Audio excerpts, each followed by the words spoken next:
اعوذ باللہ من الشیطان الرجیم بسم اللہ الرحمن الرحیم الذین آتیناہم الکتاب یتلونہ حق تلاوتہ اولئک یؤمنون بہ ومن یکفر بہ فاولئک هم الخاسرون۔ صدق اللہ العظیم۔ وہ لوگ جن کو دی ہم نے کتاب وہ اس کی تلاوت کرتے ہیں جیسا کہ اس کی تلاوت کرنے کا حق ہے، وہی اس پر ایمان رکھتے ہیں، اور جو کوئی اس کا انکار کرے وہ خسارہ پانے والے ہیں۔ یہ آیت پہلا پارہ 14واں رکوع یہاں مکمل ہوا، اور اس کی آخری آیت ہے یہ۔ اس آیت میں قرآن مجید کے حق کی طرف اشارہ کیا گیا ہے کہ قرآن مجید کا حق ادا کریں۔ سچی بات یہ ہے کہ اللہ تعالیٰ نے قرآن مجید میں پوری ایک سورت نازل فرمائی، والعصر ان الانسان لفی خسر الا الذین آمنوا وعملوا الصالحات وتواصوا بالحق وتواصوا بالصبر۔ امام شافعی رحمۃ اللہ علیہ کا قول ہے کہ یہ جو سورہ عصر ہے، اگر قرآن مجید پورا نازل نہ ہوتا تو ایک سورت ہی انسانیت کی ہدایت اور رہنمائی کے لیے کافی تھی۔ اس اعتبار سے دیکھیے اللہ تعالیٰ نے قسم کھائی ہے کہ ساری انسانیت خسارے میں ہے، مگر وہ لوگ جو ایمان لائے، نیک اعمال کیے اور تواصی بالحق کی دعوت دی، باہم حق کی دعوت دی اور حق کی تلقین کرنے کے بعد اس پر ڈٹے رہے، جمے رہے، صبر کرتے رہے، تو وہی لوگ کامیاب ہیں۔ تو یہ ہم نے جو سورہ بقرہ کی آیت نمبر 121 تلاوت کی ہے، یہ اس کی تشریح ہے کہ وہ لوگ جن کو دی ہم نے کتاب وہ اس کی تلاوت کرتے ہیں جیسا کہ اس کی تلاوت کرنے کا حق ہے۔ یقیناً قرآن مجید کا حق ادا کرنا ایک اعتبار سے اس کو نافذ کرنے کے حوالے سے، تجوید ہو، قرأت ہو، مخارج ہو، ادائیگی ہو، جب تک اسے آپ سمجھ کر اور اس پر عمل کر کے اس کو نافذ نہیں کرتے، اپنی ذات، اپنا کنبہ، اپنا خاندان، پھر ماحول کی بات ہے، اصلاح معاشرہ، تب تک اس کا حق ادا نہیں ہو سکتا۔ تو اسے نافذ کرنے کے حوالے سے تو ہم نے قرآن مجید کا ترجمہ آغاز سے شروع کیا ہے، الحمدللہ رب العالمین الرحمن الرحیم مالک یوم الدین۔ الحمدللہ رب العالمین ہم نے پچھلی نشست میں آپ کے سامنے کچھ بات رکھی تھی، اور آج ہم الرحمن الرحیم اس آیت کے بارے میں بیان کرتے ہیں۔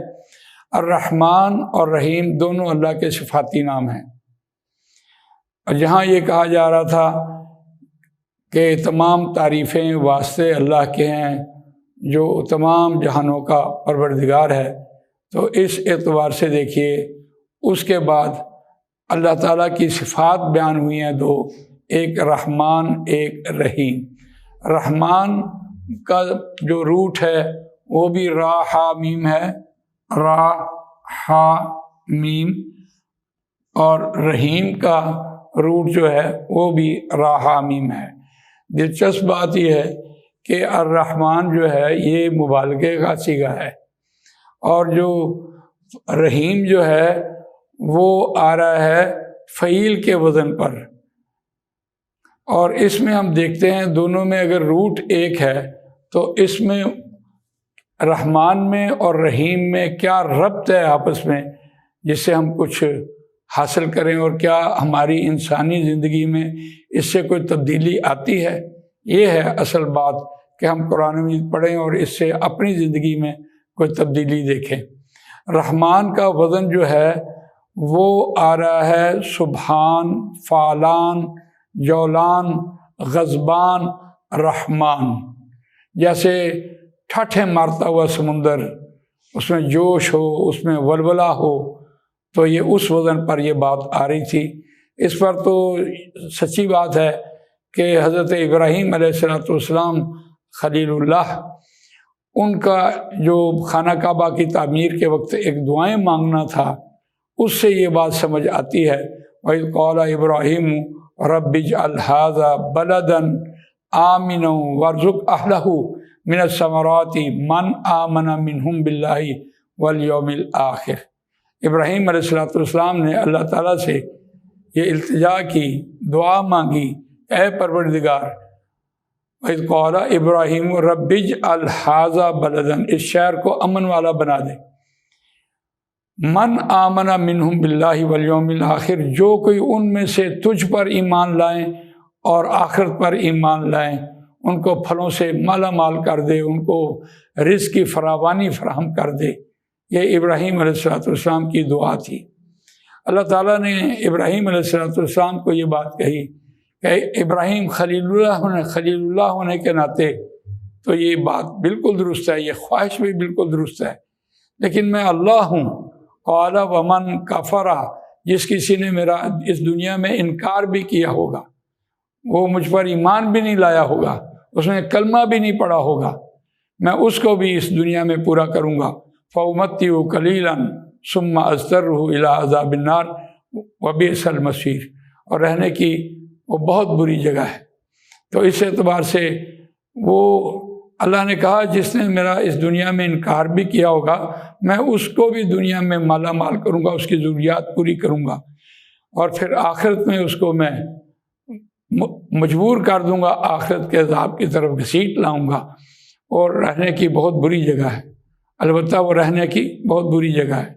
تو اس اعتبار سے دیکھیے، یہ جو رحمان کا ایک نام ہے رحمان، وہ اس دنیا میں اللہ تعالیٰ ہر شخص کو رحمان کے حوالے سے اس کی ضروریات پوری کر رہا ہے. لیکن رحیم کا جو مطلب ہے اس میں دوام ہے اور اس میں مستقل مزاجی ہے. اس میں ہم نے دیکھا دوام ہے، مستقل مزاجی،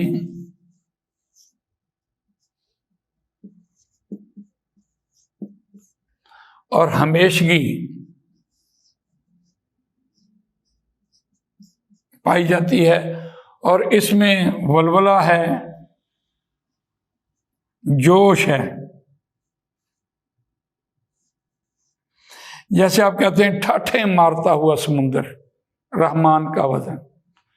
تو یہ بہت ہی، اس میں ہمارے لیے ایک بہت بڑی رہنمائی ملی ہے. نبی اکرم صلی اللہ علیہ وسلم کا فرمان ہے کہ کوئی بھی کام حجم کے اعتبار سے کیوں نہ کم ہو، نہیں تھوڑا ہو حجم کے اعتبار سے، لیکن اگر وہ اس میں مستقل مزاجی ہو، مسلسل کیا جانا ہو، تو اللہ کے ہاں بڑا مقبول ہے. تو ہم جو اس میں اس حدیث کے حوالے سے بھی، اس قول کے حوالے سے بھی بات سمجھتے ہیں، یقیناً اس میں کسی بھی انسان کے اس عمل میں جس میں مستقل مزاجی ہو، وہ اللہ کے ہاں مقبول ہوتا ہے. جو اللہ تعالیٰ نے انسان کے اندر ایک روحوں میں سے اپنی روح بھی پھونکی ہے، تو اس میں بھی وہی خاصہ موجود ہے جو اللہ کی ذات میں ہے. یعنی اللہ کی ذات کو اگر ہم دیکھیں تو ایک سمندر کا کنارہ ہی کوئی نہیں ہے، اور انسان ہے تو ایک گلاس کے بوند کی مانند ہے. تو اس اعتبار سے جو خاصیتیں ہیں انسان کے اندر، وصف ہیں، وہ بھی اللہ تعالیٰ نے اپنی طرف سے پھونکے. میں سمجھتا ہوں کہ جب بھی کوئی شخص کوئی کام کرتا ہے، جذبے کے بغیر نہیں کر سکتا. جوش اور جذبہ اس کے اندر موجود ہوتا ہے، کام کر جاتا ہے. یوں ہی اس کا جو جوش اور جذبہ ٹھنڈا ہوا، بس وہ آرام سے بیٹھ گیا. تو یہ بہت بڑی بات جو قرآن مجید سے ہمیں مل رہی ہے کہ انسان کے اندر اللہ تعالیٰ نے ایک جوش اور ولولہ رکھا ہے.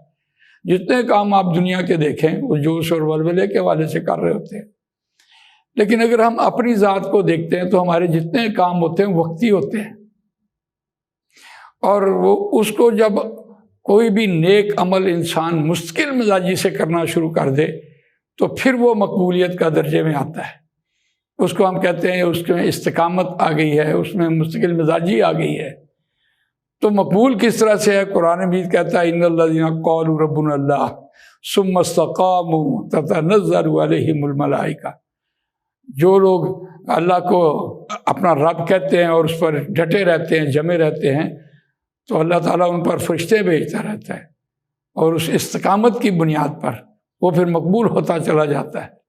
تو اس رحمان اور رحیم کی کمبینیشن سے جو ہمارے لیے سبق مل رہا تھا وہ یہی مل رہا تھا کہ انسان جو بھی کام کرتا ہے وہ جذبے اور ولولے سے کر رہا ہوتا ہے، لیکن اگر اس کو وہ نیکی کے کام کو مشکل مزاجی سے کرنا شروع کرے تو اس میں اللہ تعالیٰ کی طرف سے ایک فرشتوں کا نزول بھی ہوتا ہے اور اطمینان دل، اطمینان قلب بھی نصیب ہوتا ہے۔ تو یہ رہنمائی تھی اس سورہ فاتحہ سے جو ہمیں ملی ہے، تو ہم نے آپ کے سامنے اسی طرح بیان کی ہے۔ باقی شیطان جو ہے وہ انسان کے اس جذبے سے وقتی طور پر فائدہ اٹھا کر اس کو جزوی دین پر لگا دیتا ہے۔ دیکھیے، یا ایھا الذین آمنوا ادخلوا فی السلم کافۃ ولا تتبعوا خطوات الشیطان انہ لکم عدو مبین۔ اے اہل ایمان، شیطان تم پورے کے پورے دین میں داخل ہو جاؤ، شیطان کے قدموں کی پیروی نہ کرو، وہ تمہارا کھلم کھلا دشمن ہے، بے شک وہ تمہارا کھلم کھلا دشمن ہے۔ جب اتنی بڑی بات قرآن مجید ایک آیت کے حوالے سے کہہ رہا ہوتا ہے تو ہم ترجمہ تو اسی طرح کر رہے ہوتے ہیں، لیکن اس کے اندر جو اصل بات ہے کہ شیطان انسان کو جزوی زندگی پر لگا کر، جزوی نیکی پر لگا کے مطمئن کر دیتا ہے، اور وہ انسان اسی پہ ہی مطمئن ہو جاتا ہے، وہ اس کی آنکھ پورے دین سے بند ہو جاتی ہے۔ تو شیطان انسان کا جو وقتی طور پر کام کرنا ہوتا ہے اس کو ایک حربہ بنا کر اس کے آگے رکھ کے اس کو پورے دین سے غافل کر دیتا ہے۔ تو ان آیات میں اس یعنی ایک الرحمن الرحیم میں یہ ایک آپس میں ربط ہے جو میں نے ابھی آپ کے سامنے رکھا۔